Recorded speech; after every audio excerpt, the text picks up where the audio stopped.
we have determined that a conditional is a statement that has if and then. So we also have two terms, the hypothesis and the conclusion, that are part of a conditional statement. The hypothesis is what comes after the if. It does not include if. The conclusion is what comes after then. It does not include the word then. So that's the number one error that students make when they're asked to give the hypothesis or the conclusion, is that they use the word if or then.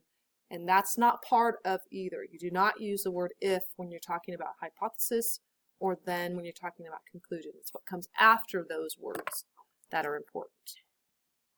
So in your notes now, just put what I've highlighted below that table. Just put number 1 and then write, if angles are vertical angles, then they are congruent angles.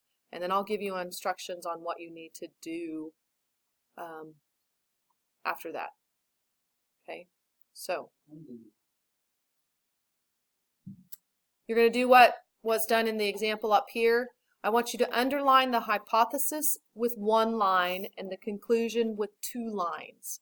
So with that conditional statement, that is the highlighted part right there, use 1 line to underline the hypothesis, 2 lines to underline the conclusion.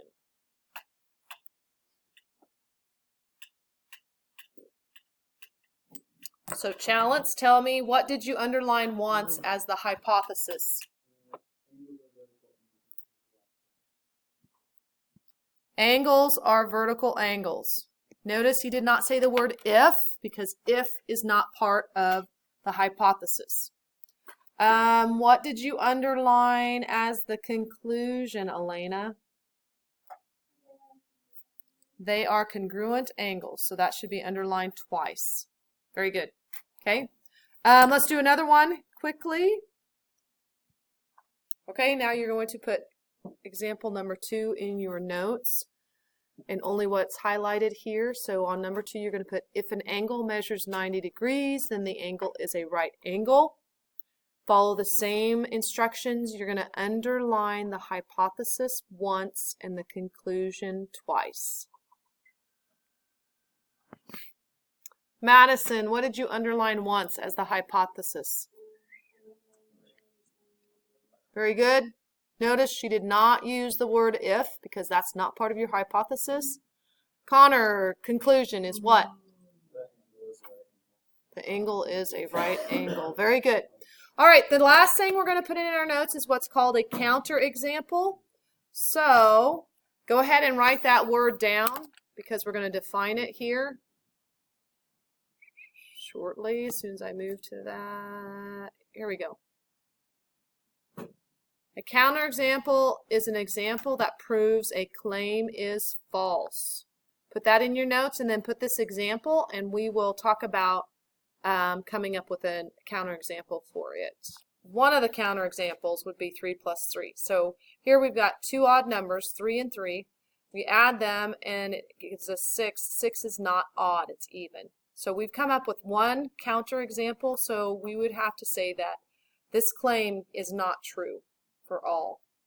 It would have to be true for all for us to accept it as it is.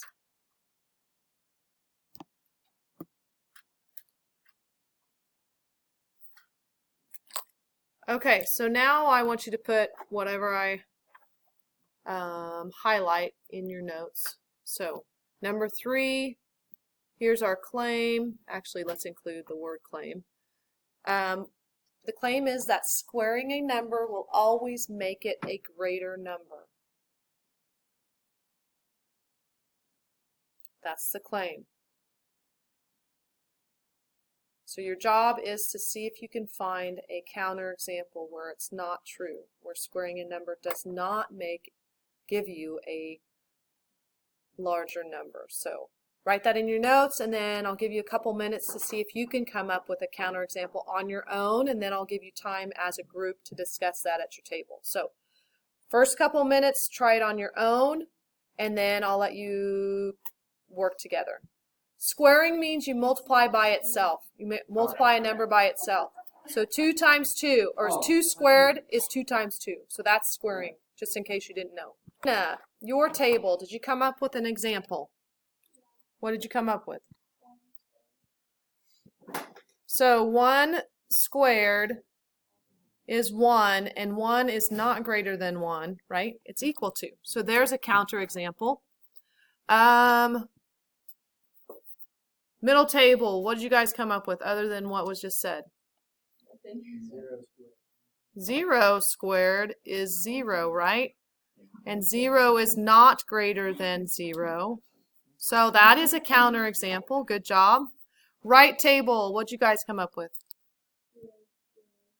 And anything else besides 0 squared? No. So back table, we have 0 squared and 1 squared. You guys already had that. And Jacob, what do you have for us? I got 0.5 squared. What is 0.5 squared? 0.25. So are you getting a larger number when you square 0.5? You get smaller. So that's like 1/2 squared. 1/2 squared is 1/4. That is a smaller number. So when those are like 4 or 5 different examples there that we have, well, a couple examples that are counterexamples. Okay, so for your assignment, got a few problems to practice this. So go to your assignment log and let's write this down. Can we do that? What? Infinity squared. No, you can't really. I mean, that's just going to be infinity still. We technically be right. Not really. All right, so you're going page 45.